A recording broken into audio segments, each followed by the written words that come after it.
جنت میں بھی داخل فرما سکتا۔ حضرت بلال حبشی رضی اللہ تعالیٰ عنہ پوری زندگی گزر گئی۔ امام فرقانی نے اپنی کتاب کے جلد نمبر 291 میں لکھا، شفاعت جلد نمبر 2 میں یہ مسئلہ یہ بات موجود ہے، وقت اخیر آیا بی بی آ گئی، کیونکہ ان کو ستایا گیا، ان کے اوپر جو ہے ان کے ہاتھوں میں پیروں میں میخیں ٹھوکی گئی اور ان کو اذیت تکلیفیں پہنچائی گئی۔ لیکن جب آخری وقت آیا نا، ان کی بیوی آیا کہتی ہے کہ اے رفیق حیات، آپ کا وقت اخیر ہے، مجھے افسوس ہے، مجھے افسوس ہے۔ تو حضرت بلال حبشی رضی اللہ تعالیٰ عنہ نے کیا جواب دیا؟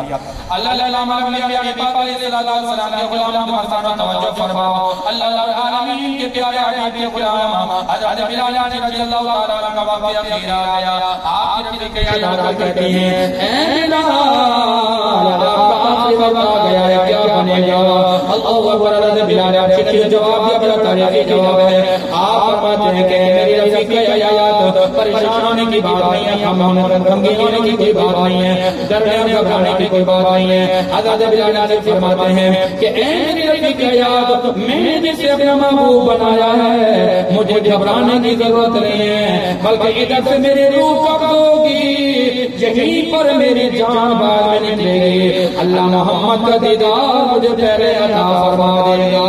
حضرت بلال حبشی فرماتے ہیں کہ میں قبر میں بعد میں جاؤں گا، اللہ محمد عربی کا دیدار پہلے کروا دے گا۔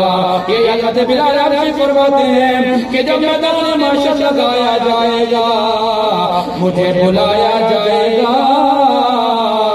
مجھے دیدار مصطفیٰ کرایا جائے گا۔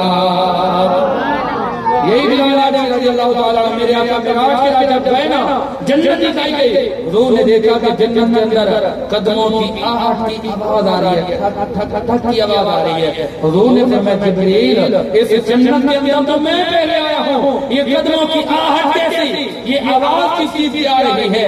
عرض کرتے ہیں یا رسول اللہ، آپ کا وہ غلام جو حبشہ سے آیا تھا، وہ بلال حبشی جنہیں آپ نے کعبہ کی چھت پہ چڑھایا، وہ آپ کا فیصلہ تھا کہ آپ نے کعبہ کی چھت پہ چڑھایا، یہ آپ کا فیصلہ ہے کہ آپ نے سب سے پہلے جنت میں داخل کر پایا۔